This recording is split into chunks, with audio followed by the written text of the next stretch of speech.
네, 반갑습니다. 오늘 또 우리 화요성경 공부 성경 꿰뚫어 읽기 함께 해주셔서 감사하고요. 오늘 말씀은 민수기 10장부터 시작하도록 하겠습니다. 민수기 10장 1절부터 10절까지는 아마 생소하실 겁니다. 아마 성경에 여기에만 나오는 구절일 텐데 은나팔 부는 것에 대해서 나옵니다. 여러분 제일 많이 들었던 나팔이 뭐죠? 이스라엘 백성이 여리고성을 돌 때 무슨 나팔을 불죠? 여보세요? 네, 양각 나팔. 양각 나팔이 뭐죠? 뭘 양각 나팔이라 그러죠? 양각, 양의 뿔. 양의 뿔로 만든 게 양각 나팔이고요. 대부분 양각 나팔을 붑니다. 그리고 사실은 이게 이제 양각 나팔인데요. 양각 나팔이 저 밑에 있는 20cm부터 90cm까지. 그래서 여러분 생각하면 양이 90cm 뿔이 있을까? 보여드릴게요.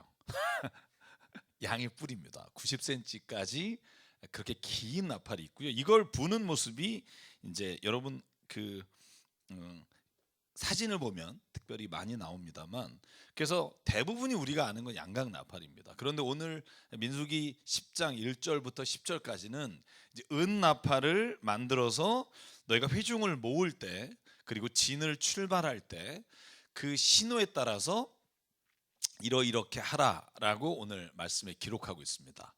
근데 사실은 이 은나팔이 이 당시에 있었을까 하는 것에 대해서는 이제 학자들마다 조금 의견이 다릅니다만, 이제 포로기 이후에 이 은나팔이 쓰였다라는 말하는 사람도 있고요. 그래서 열왕기 역대 이런 말씀에 은나팔이 나오지만 이제 민수기에는 여기가 처음 나옵니다. 그런데 이렇게 자세하게 나옵니다. 그 은나팔을 불 때 두 개를 한꺼번에 불면 모든 회중이 회막 어기에 모이라는 거예요. 그리고 한 개를 길게 불면 지휘자들, 그러니까 천부장들이 모이는 겁니다.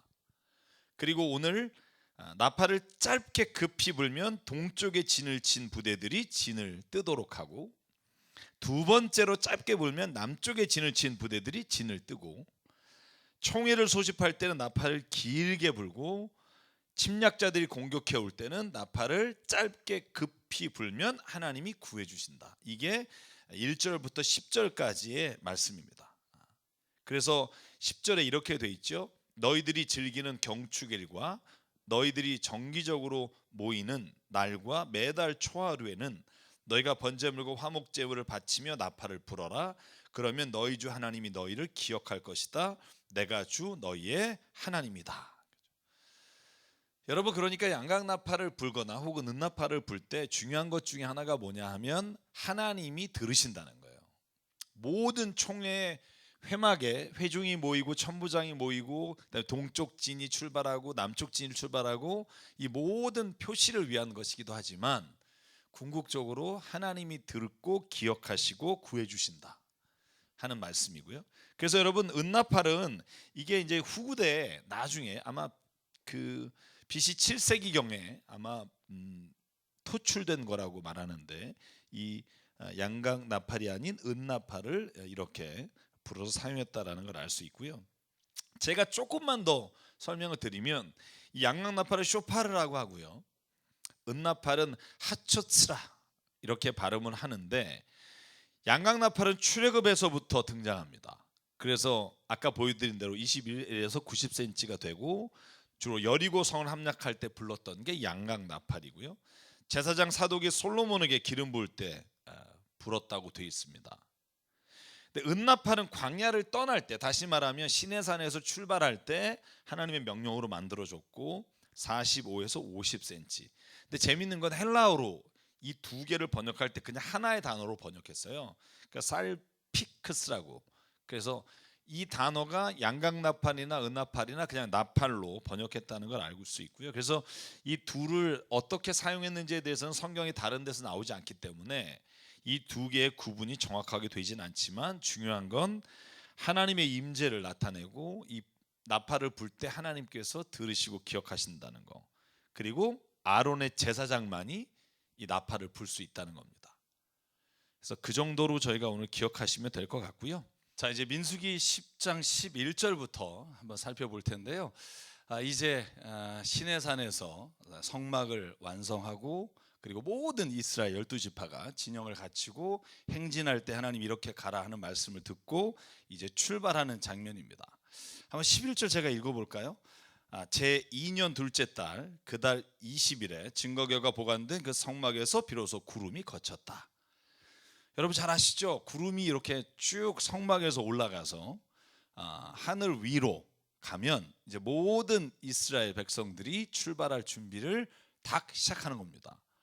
그리고 구름이 멈추면 이스라엘 백성이 다 멈추고, 그러면 성막이 완성되면 하나님의 임재하심이 성막 위에 거하게 되고요. 오늘 본문에 보면 비로소 구름이 거쳐서 성막에서 올라가면, 이 말은 곧 이스라엘 백성이 이제 출발해야 한다는 말입니다. 그래서 12절에 이스라엘 자손은 시내 광야를 떠나서 구름이 바란 광야에 머물 때까지 여러 곳을 거쳐 행군을 계속하였다.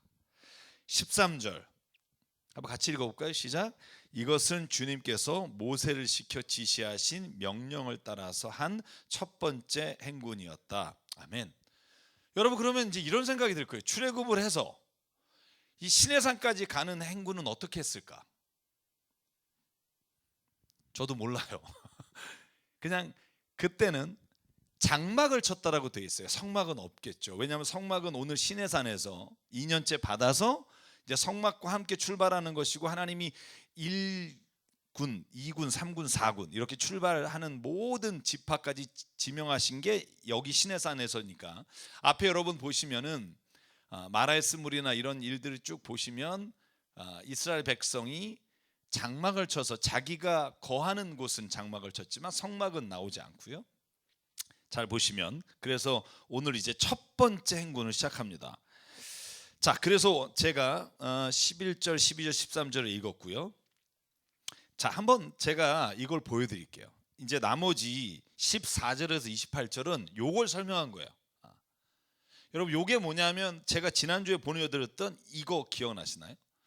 성막을 딱 치면, 그러면 동쪽, 서쪽, 남쪽, 북쪽에 이렇게 진영을 갖추어서 12지파가 자리를 잡아요.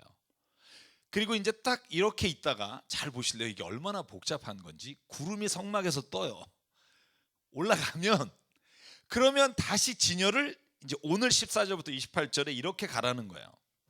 동쪽에 있었던 지파 있죠, 셋, 유다, 이사갈, 스불론이 맨 앞에서 출발하는 거예요. 그런데 이렇게 같이 가는 게 아니라 이렇게 출발했겠죠, 그죠? 그래서 유다, 이사갈, 스불론이 법궤를 앞에 세우고 제사장이 앞에 가고, 그리고는 출발합니다. 그리고 나서 성막이 그 다음에, 여러분 잘 아시는 것처럼 게르손과 무라리가, 성막이라 하면 여러분 그 성막의 휘장을 비롯해서 뭐 거기에 기둥들 이런 것들이 가고요. 그 다음에 제2대라고 했는데 르우벤과 시몬과 갓지파가 아까 어디에 있었어요? 남쪽에 있었죠. 그래서 동쪽, 남쪽, 그 다음에 서쪽, 북쪽이 순서대로 가는 거예요.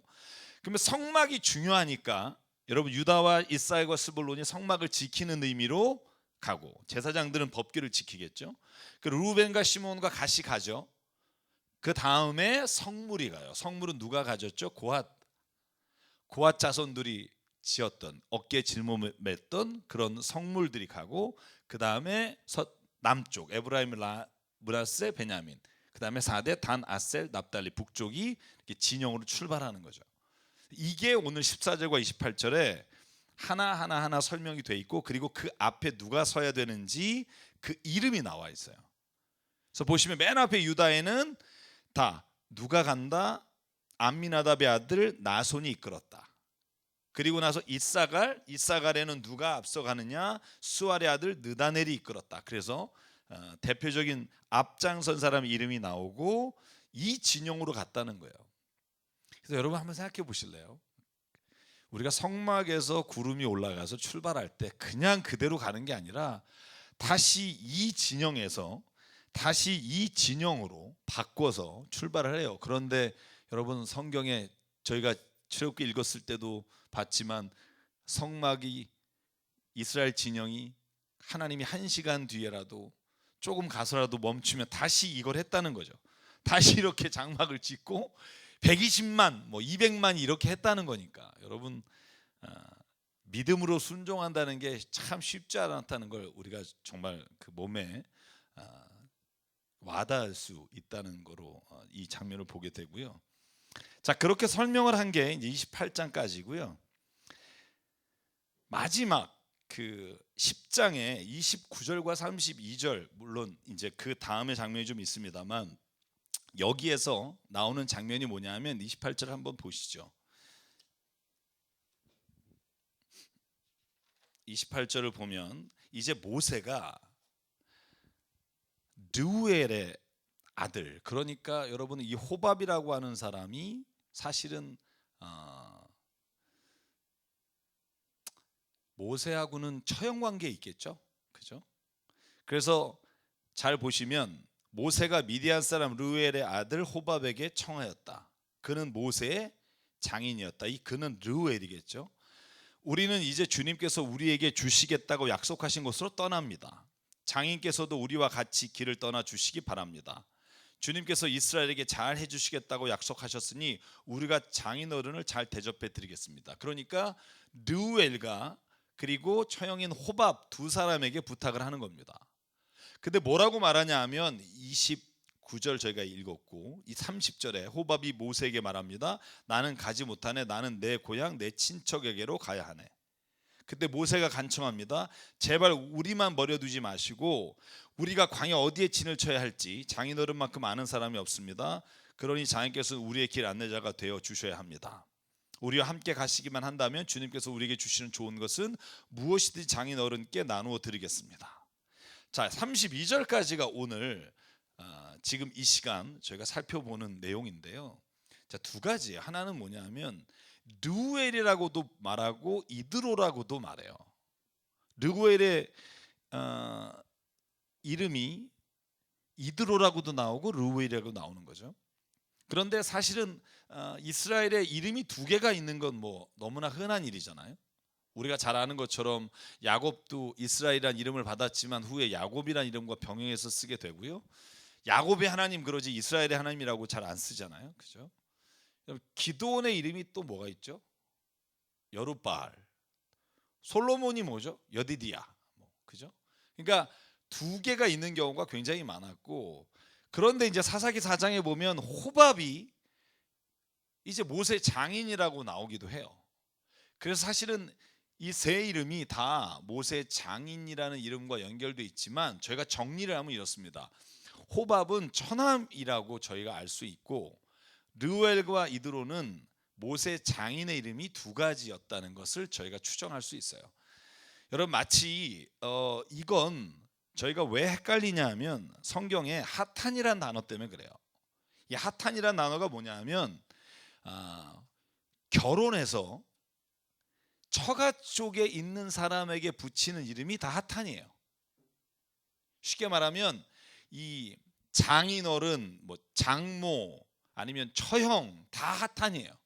그러니까 어떤 때는 이 단어를 처형이라고 번역하고 형수라고 번역하고 장인이라고 번역하고, 그래서 그 단어를 어디에 붙이느냐에 따라서 사실은 저희가 이것이 장인인지 아니면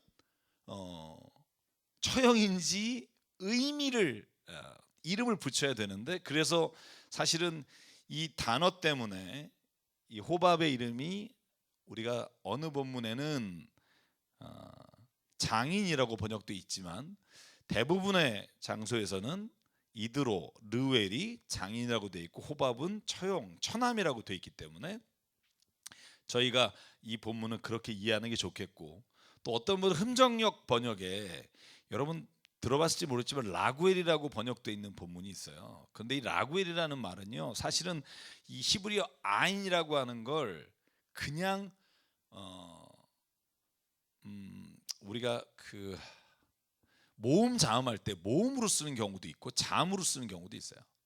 그래서 이 똑같은 히브리어인데 흠정역에서 라구엘로 번역한 부분에만 자음인 쥐로 번역을 해서 라구엘이라고 되어 있지만 사실 같은 단어입니다. 그래서 헷갈리지 마시고 라구엘이라는 이름은 사실은 르우엘을 잘못 인용하고 번역했다고 보는 것이 맞고요. 그래서 결혼을 통해서 형성된 가족을 일컫는 말, 하탄 혹은 호텐이라는 단어 때문에 생긴 거라는 걸 기억해 주시고 그냥 이렇게 정리하십시오.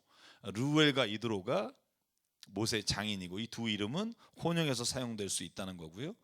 호밥이란 이름은 처남의 이름이라고 기억하시면 좋을 것 같아요. 자, 근데 지금부터 제가 두 번째 설명하려고 하는 게 사실은 조금 더 복잡합니다만 이 모세의 장인이 어디 사람이죠? 미디안 광야에, 그죠? 미디안의 제사장이라고도 돼 있잖아요. 처음 들으시나요? 네, 미디안의 제사장인데 사실은 미디안이라는 게 제가 지도를 보여드릴게요. 여기란 말이에요. 그러니까 이스라엘 백성이 저 이집트에서 출애굽해서 시내산에 와서 가네스 바네아에 가는 그 길 오른편이 미디안이에요. 그러니까 모세가 여기에 있었다는 거고요. 그래서 미디안 사람인데 특별히 그 족속의 이름이 겐 족속이라고 나와요. 그런데 재미있는 건 오늘 모세가 오늘 장인과 처남에게 같이 가자고 말을 하잖아요. 그때 거절하다가 이스라엘 백성이 모세를 통해서 우리가 광야의 길을 잘 모르기 때문에 우리의 길잡이가 돼 주십시오라고 청해서 같이 요단강 서편까지 들어간다는 거예요.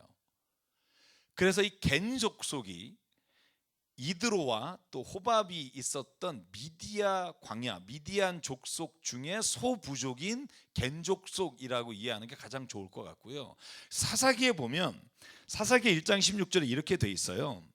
모세의 장인은 겐 자손인데 겐 족속인데 그의 자손이 유다 자손과 함께 종려나무 성읍인 여리고로부터 아란 남쪽에 있는 유다 광야로 옮겨와서 유다 광야 백성 가운데 자리 잡고 살았다라고 돼 있어요. 그러니까 이 이드로와 호밥 그 미디안 족속의 겐 족속이 유다 지파하고 항상 같이 움직이면서 이스라엘 백성 안에 한 족속의 자리를 차지하고 있다는 걸 알 수 있어요.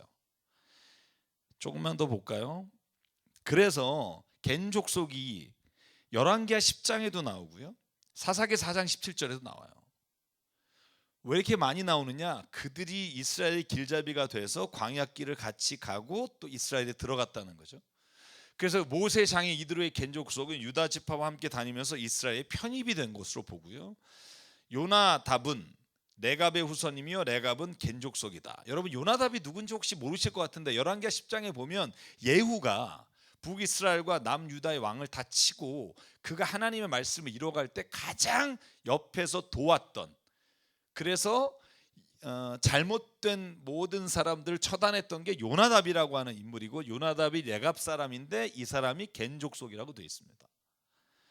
사무엘상 15장에 보면 사울 왕이 아말렉과 전투할 때 아말렉 안에 있는 겐 족속에게 빨리 대피하라고 말하고 전쟁을 시작해요. 왜냐하면 우리가 추정해 보건대 이 미디안 사람이었던 겐 족속은 유다 지파와 함께 이스라엘에 편입되어서 이스라엘의 적인 시스라가 도망갈 때 여러분 기억나시나요? 헤벨의 아내 야엘이 뭘 하죠? 말뚝을 박잖아요. 기억나시나요? 주무십시오 그리고 말뚝 박잖아요. 그게 누구냐면 겐 족속이에요. 그래서 겐 족속은 아마 이스라엘 안에서 열왕기 상까지, 그러니까 솔로몬 이전에 사울과 다윗 시대까지 이 문헌에 나오는 걸 보면 아마 이드로와 그 모세 장인과 그 가족이 아마 이스라엘 안에 편입이 돼서 요단강 정복할 때까지 함께하지 않았나, 그렇게 저희가 생각해 볼 수 있습니다. 이건 제 생각이 아니라 구약학자들이 가지고 있는 생각이고요. 그래서 겐 족속은 본래 미디안 족속의 소부족 중에 하나였지만 결국 유다 지파와 함께 거하면서 이스라엘의 족속으로 편입된 듯하고요. 성경은 제가 볼 때 마태복음 1장의 족보를 보면 이방 여인 5명 혹은 정말 천한 사람의 이름이 편입되어 있잖아요. 예수님의 족보에. 마찬가지로 저는 겐 족속도 그가 원래 이스라엘 족속이었냐 아니냐보다 더 중요한 건 하나님 안에서 그 족속과 사람이 하나님 여호와를 믿고 있었느냐에 초점이 있다고 봐요.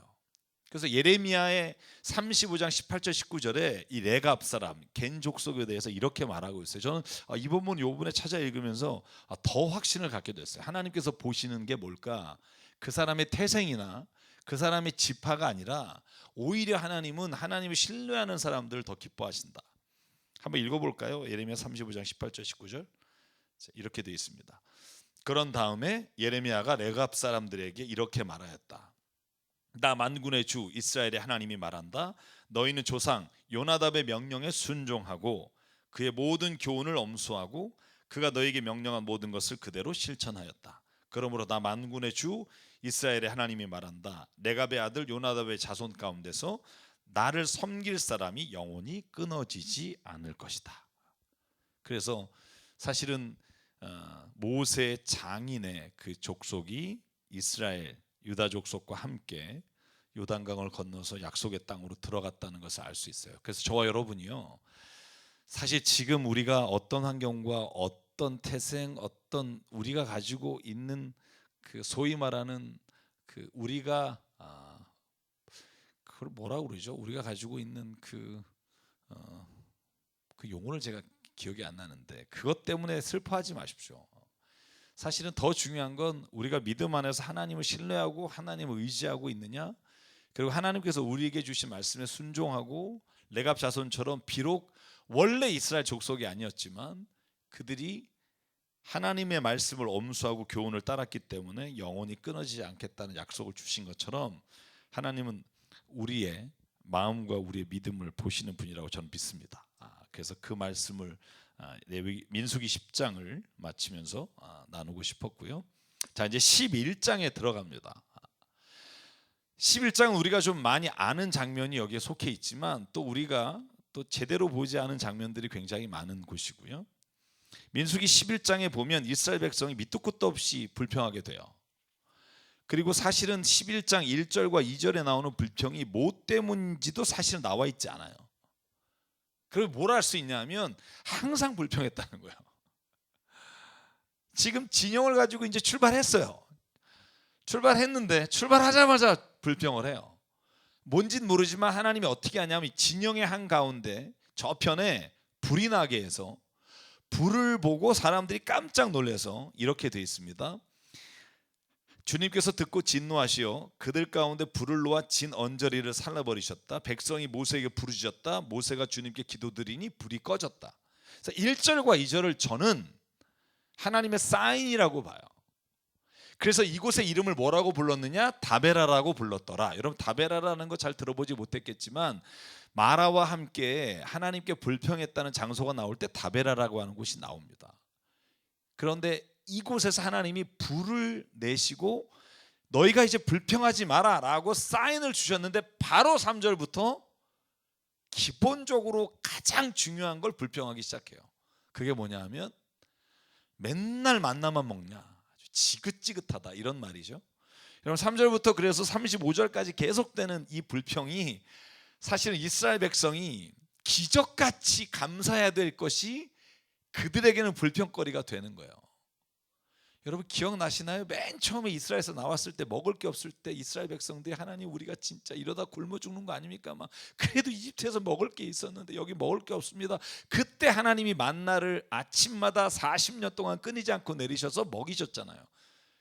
야, 이건 기적이잖아요. 광야 한가운데 만나를 주셔서 매일 먹고 살 수 있게 하셨는데 오늘 본문에 보면 이스라엘 백성들은요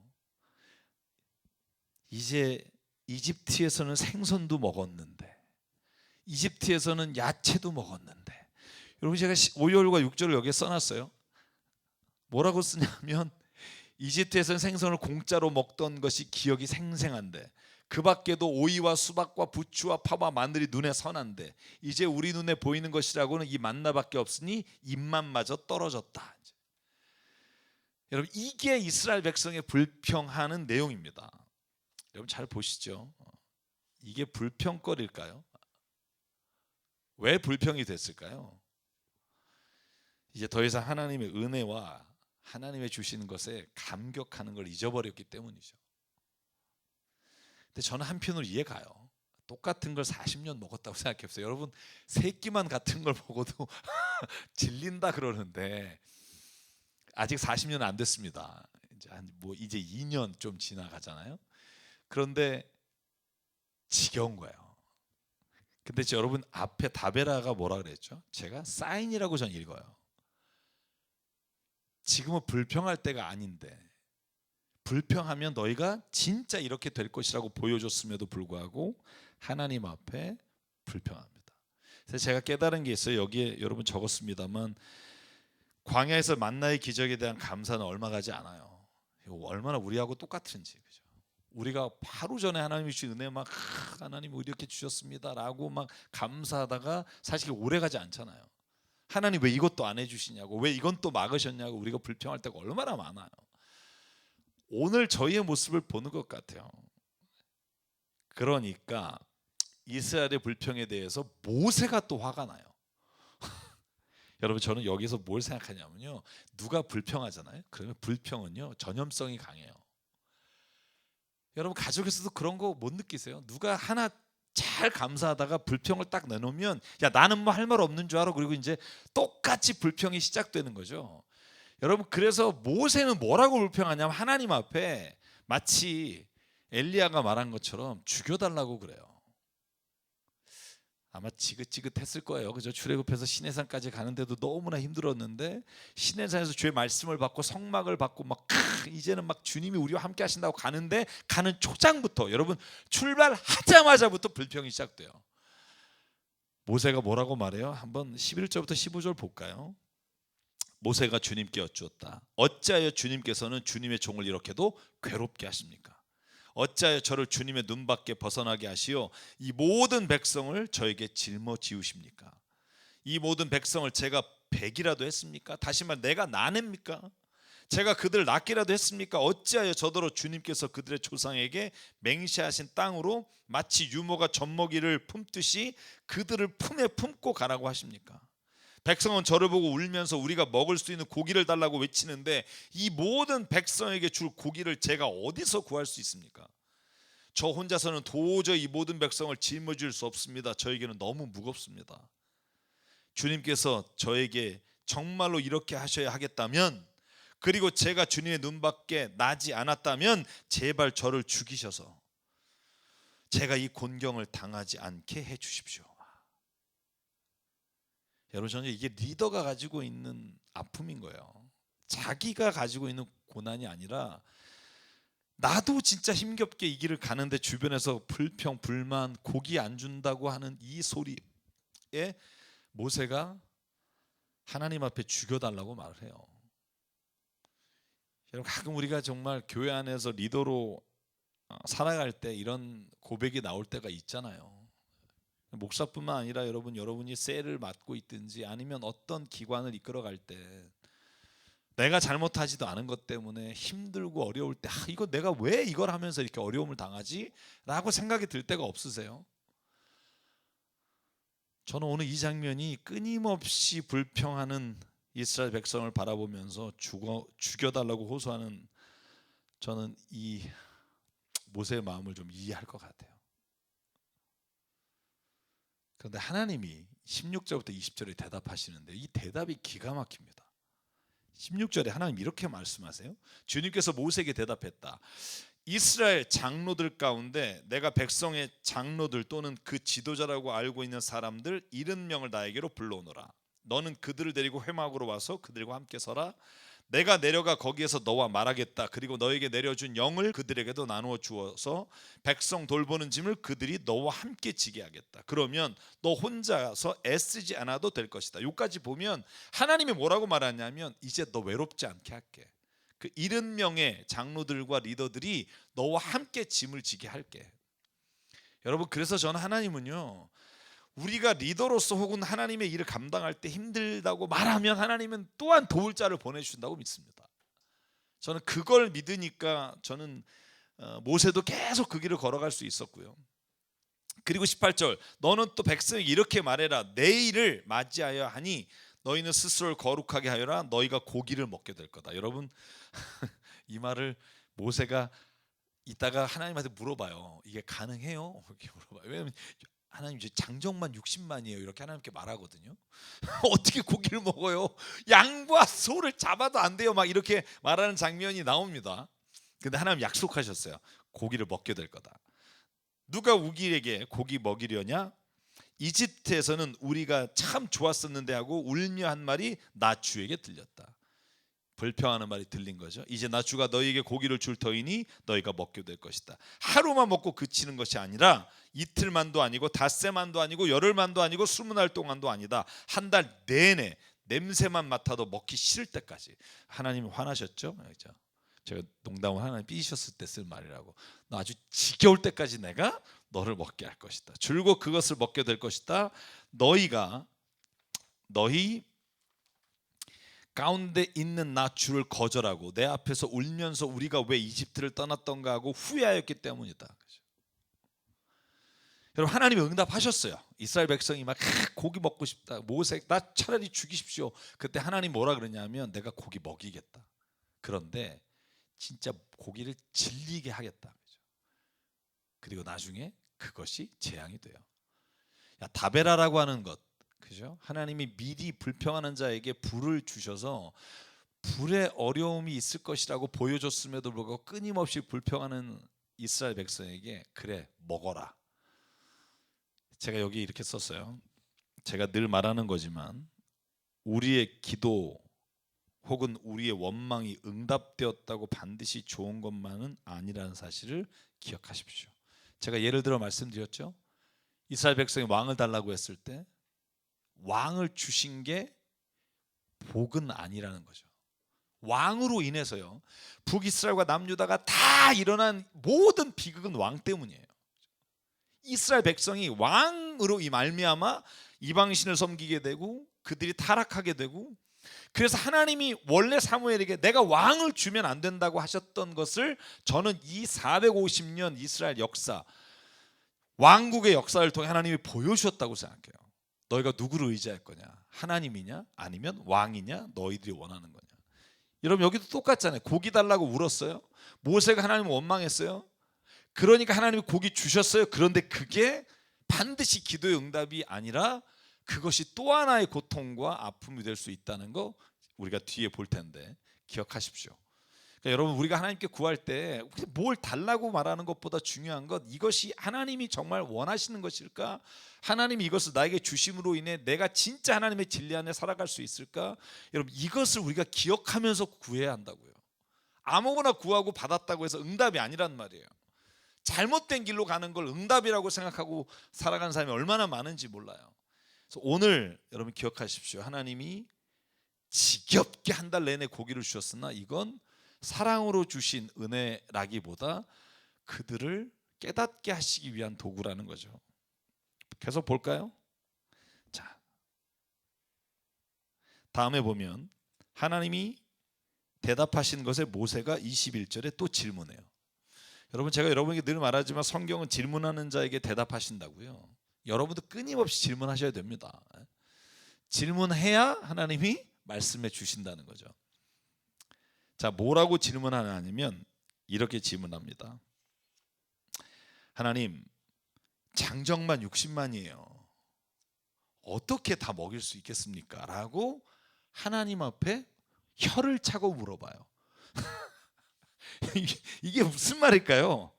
모세는요, 말도 안 된다고 생각하는 거예요. 아니, 하나님, 이게 말이 됩니까? 혀를 차고 물어봐요. 그랬더니 하나님 뭐라고 답하세요? 23절 이렇게 답하십니다. 주님께서 모세에게 대답하셨다. 나의 손이 짧아지기라고도 하였느냐? 이제 너는 내가 말한 것이 너에게 사실로 이루어지는지 그렇지 아니한지를 볼 것이다. 여러분, 이건 저거 개정개혁이 정말 입에 익어서 한번 읽어드릴게요. 여호와께서 모세에게 이르시되 여호와의 손이 짧으냐? 내가 이제 내 말이 너에게 응하는 여부를 보게 될 것이다. 저는 이 말이 하나님을 향한 우리의 마음, 또 우리를 향한 하나님의 계획에 대해서 하나님께서 하신 말씀이에요. 하나님의 손은 짧지 않다. 제가 밑에 적었죠. 하나님이 오늘도 손이 짧아 구원하시지 못하는 게 아니라 우리의 믿음이 약해서 그 구원의 능력을 불평하며 사는 겁니다. 돌이켜보면 모든 게 은혜입니다. 이걸 깨닫기까지가 오래 걸리겠죠. 자, 보시죠. 하나님이 그러면 내가 손이라도 짧아서 너에게 못 주겠느냐 하고 하시는 게 뭐냐면 이제 그 다음 장면입니다. 자, 모세가 70명의 장로들을 모아요. 하나님 말씀하신 것처럼 24절에 보면 다 모았을 때 하나님께서 모세에게만 하나님의 영이 임하게 하시고 모세와 말씀하시다가 70명 전체에게 하나님의 영이 임하게 하세요. 와우. 근데 여러분, 퀴즈가 하나 있어요. 이 하나님의 영을 70명이 받았단 말이에요. 그리고 예언을 했다고 돼 있어요. 그러면은 뭐라고 예언했는지 내용이 안 나와요. 제가 한번 볼까요? 이렇게 돼 있습니다. 25절. 그때 주님께서 구름에 휩싸여 내려오셔서 모세와 더불어 말씀하시고 모세에게 내린 영을 장로들 70명에게 내리셨다. 그 영이 그들 위에 내려와 머물자 그들이 예언하였다. 이것은 처음이자 마지막이다. 그들은 다시는 예언하지 않았다. 성경에 그 다음에 장로들이 예언한 장면이 안 나와요. 근데 더 재밌는 건 뭐냐 하면, 물론 이거부터 하고 갑시다. 무슨 내용을 예언했을까? 아무도 몰라요. 그러면 그냥 우기면 돼요. 하나님이 하신 말씀을 그대로 반복하게 했을 거라고 생각해요. 여호와의 손이 짧아서. 다른 말씀이 뭐라고 했죠? 구원하지 못하겠느냐. 여기서는 여호와의 손이 짧아 내가 이제 내 말을 너에게 응하게 할 것이다. 이 예언을 아마 7장로와 모세가 다 선포했을 거라고 생각해요. 여호와께서 손이 짧아서 너희를 구원하지 못하겠느냐. 내가 이제 너의 말을 내게 응하게 하겠다. 선포요. 근데 2명이 빠졌어요. 진영에 70명의 장로 중에 2명이 빠져서 그 이름이 여기 나와. 엘닷과 메닷이다. 이렇게 나옵니다. 26절부터 30절 사이에 나와요. 여러분, 26절에 엘닷과 메닷이 명단에 올라 있는데 장막으로 안 왔어요. 근데 재밌는 건 회막에서, 다시 말하면 자기가 있는 집에서 예언을 해요. 똑같은 말을, 뭔 말인지 그냥 제가 추정한 말을 예언한단 말이죠. 그랬더니 눈의 아들 여호수아가 모세에게 와서 이렇게 말해요. 저들이 장막에 오래는데 안 왔습니다. 그리고 엘닷과 메닷이 지 회막 집에서 예언하는데 저건 막아야 됩니다. 여러분, 그때 하나님이 뭐라고 말씀하시냐면 모세를 통해서 모세가 이렇게 말합니다. 전 모세가 그래서 굉장히 그 통이 큰 지도자라고 보는데 이렇게 말합니다. 제가 28절부터 볼게요. 그리고 젊었을 때부터 모세 곁에서 모셔온 눈의 아들 여호수아가 나서서 모세에게 말하였다. 어른께서는 이 일을 말리셔야 합니다. 그러자 모세가 그에게 말하였다. 내가 나를 두고 질투하느냐? 나는 오히려 주님께서 주님의 백성 모두에게 그의 영을 주셔서 그들 모두가 예언자가 되었으면 좋겠다. 저는요, 진정한 모세가 리더로 세워질 수 있었던 게 이런 마음이라고 생각해요. 그들이 비록 자기의 말에 순종하지 않아도 하나님의 옳은 것을 말하면 그것을 인정해 주는 사람이죠. 여호수아는 여호와의 리더십에 여기 장막에 오지 않고 그러나 하나님의 영이 임해서 그가 외치는 것을 막아야 된다고 말할 때 모세는 그것을 오히려 칭찬해 줬다는 거죠. 저는 여호수아가 이스라엘의 지도자가 돼서 여호수아 1장에 모세를 대신해서 요단강을 들어갈 수 있었던 이유는 이 모세의 리더십을 배웠기 때문이라고 생각해요. 곁에서 리더가 어떻게 이끌어가며 어떻게 했는지를 40년 동안 봤던 여호수아가 아마 그 리더십에 여호수아서를 읽어보면 여호수아가 리더십이 굉장히 좋잖아요. 저는 그건 다 모세의 이 리더십을 곁에서 젊었을 때부터 보았기 때문이라고 생각해요. 자, 그러면 이제 엘닷과 메닷을 예언했고요. 자, 이제 하나님의 일이 이루어져요. 근데 너무 재밌어요. 성경에 뭐라고 나오냐면 31절에 이렇게 돼 있어요. 주님이 바람을 일으키세요. 그랬더니 바다 쪽에서 메추라기들이 몰려와요. 진을 빙 둘러, 아까 보셨죠? 진이 쭉 있을 때 그 진을 빙 둘러서 하룻길 될 만한 지역에 퍼져요. 하룻길이 그 당시에 32km 정도 돼요. 32km면 여기서 어디쯤 되죠? 안성? 안성 정도 될 거예요. 아마 강남에서 안성 정도. 그 전체가 다 메추라기가, 오늘 뭐라고 돼 있냐면 메추라기가 쌓였는데 2자쯤 쌓여요. 1m. 2자가 1m 정도로 봅시다. 그러면 32km에 한 1m씩 쌓인 거예요. 메추라기가 와서. 메추라기 보여드릴까요? 이렇게 생겼어요. 이렇게 생긴 게 32km에 때로 왔단 말이에요. 왜냐하면 200만이 먹어야 되니까. 잘 보세요. 오늘 한 사람당 몇 마리씩 가져가는지 마리로 나오지 않고 호멜이라고 나와. 호멜. 1호멜이 몇이죠? 1호멜이 23리터예요. 자, 여러분 한번 계산 잘 하셔야 돼요. 1호멜이 23리터인데,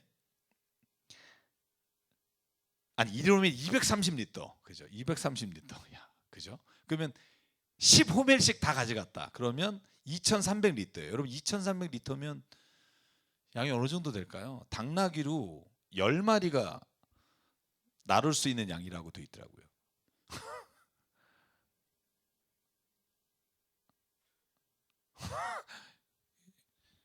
여러분 엄청나. 여기 보시면은 32절. 덕게 모은 사람도 10호멜을 모았다. 그들은 그것들을 진 주변에 널러 놓았다. 그죠? 저는요, 하나님이 말씀하신 게 맞아요. 너네가 한 달 내내 지겹도록 먹겠다 하시고 메추라기가 왔고요. 여기 성경에 뭐라고 돼 있냐면 33절, 고기가 아직 그들의 이 사이에서 씹히기도 전에 주님께서 백성에게 크게 진노하셨다. 주님께서는 백성을 극심한 재앙으로 치셨다. 그래서 이름을 뭐라고 했더라? 거기에 이름을, 자, 가브롯 핫다와. 가면 거기에 지금도 이렇게 돼 있어요. 기브롯 핫다와. 자, 탐욕의 무덤, 욕심의 무덤이라는 뜻인데, 제가 또 하나 질문을 해봤어요. 무슨 재앙인지 안 나와요. 예를 들면 뭐 종양이 생겼다든가, 아니면 무슨 뭐 뱀이 나타나서 물었다든가, 이런 게 아니라 그냥 하나님이 그냥 그 이 사이에 씹기도 전에 재앙으로 치셨어요. 그래서 저는 그냥 혼자 과식으로 인한 병이라고 제가 혼자 생각하는 거 아니더라고요. 제가 쓰고 나서 주석을 보니까 모든 사람들이 과식으로 인한 병이었을 거라고 추정하더라고요. 사람의 생각이 비슷하구나 이런 생각했습니다. 과식으로 인한 병이 많잖아요. 그런데다가 고기를 못 먹어본 사람들이 각자 나귀 10마리 정도 되는 걸 각자 다 가지고 왔다는 말이에요. 저는 이 탐욕의 무덤이, 저는 제 개인적으로 우리 인간이 살아가면서 가장 조심해야 될 무덤이라고 생각해요. 욕심의 무덤. 여러분 야고보서 1장 15절, 14절, 15절 뭐죠? 모든 시험이 뭐 때문에 온다? 각각 자기의 욕심에 이끌려서 꿰매 빠지기 때문이다. 미혹되기 때문이다. 그리고 욕심이 잉태하면 죄를 낳고 죄가 자라면 죽음을 낳는다. 이게 야고보서 1장의 말씀인데, 저는 이 말씀이 어쩌면 오늘 여기에 나오는 기브롯 핫다와라와 이름이 비슷한지, 그죠? 저는 그래서 오늘 이 말씀 중에 저는 한 가지만 기억했으면 좋겠어요. 우리 그리스도인에게 가장 조심해야 될 것은 욕심이다. 왜냐하면 만나를 주셨을 때 만나에 만족하지 못하고, 메추라기를 주셨을 때 메추라기를 먹고 배가 불러도 뒤에 가면 또 하나님께 원망해요. 다른 이유를 들어서. 저는요, 감사를 하면서 사는 사람은 매번 감사하고 원망을 하면서 사는 사람은 매번 원망한다고 생각해요. 그래서 감사와 원망과 불평은 삶의 태도이지 어떤 상황 때문에 오는 것이 아니라고 확신합니다.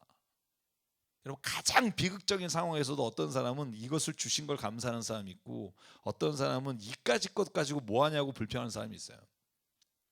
저와 여러분이 믿음 안에서 살아갈 때 감사가 우리의 삶의 태도가 되는 은혜가 있기를 간절히 바랍니다. 감사가 은혜 되는 사람, 그 사람을 그리스도인이라고 말하고, 모든 성경에 하나님이 가장 기뻐하는 사람은 감사하는 사람이에요.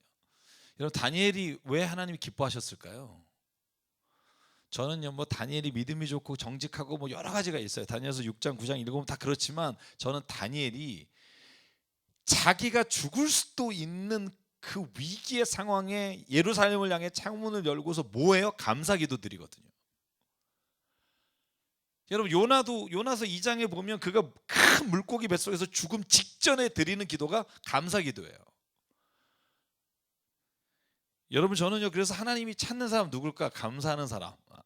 물론 저는 매일 감사하냐? 못해요. 저도 잘 못하는데, 그렇게 되는 게 신앙의 우리의 궁극적인 목적이 돼야 된다는 거죠. 여러분 자녀가 감사하는 거 보면 얼마나 예뻐요. 그죠?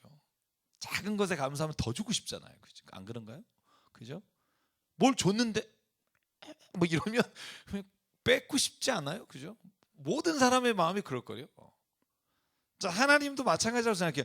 너희가 이것에 감사했으니 내가 더 주겠다. 그건 예수께서 비유를 말씀하실 때도 마찬가지란 말이에요. 여러분 달란트 비유에서 한 사람이 맨 마지막에 남겨놓고 했습니다. 그 뺏어서 뭐예요? 남긴 사람한테 준단 말이죠. 그러니까 하나님이 감사에는 감사를 더해 주신다는 걸 저는 믿고요. 그래서 여러분 힘들 때도 한번 하나님 앞에 감사해 보십시오. 저는 하나님께서 그러면 하나님께서 약속하신 것을 이루어 주신다는 걸 보게 될 거라고 확신합니다. 그래서 여러분 민수기 11장을 통해서 저는 저와 여러분의 모습이 하나님 앞에 이 감사로 채워지길 바라고요. 이 불평이 우리의 인생에 없을 수는 없어요. 그렇죠? 누구나 다 불평합니다. 그런데 불평을 하루에 넘기지 마십시오. 저는 성경에 우리가 화를 내도 하루에 넘기지 마라 하지만 저는 모든 게 그래야 된다고 생각해요.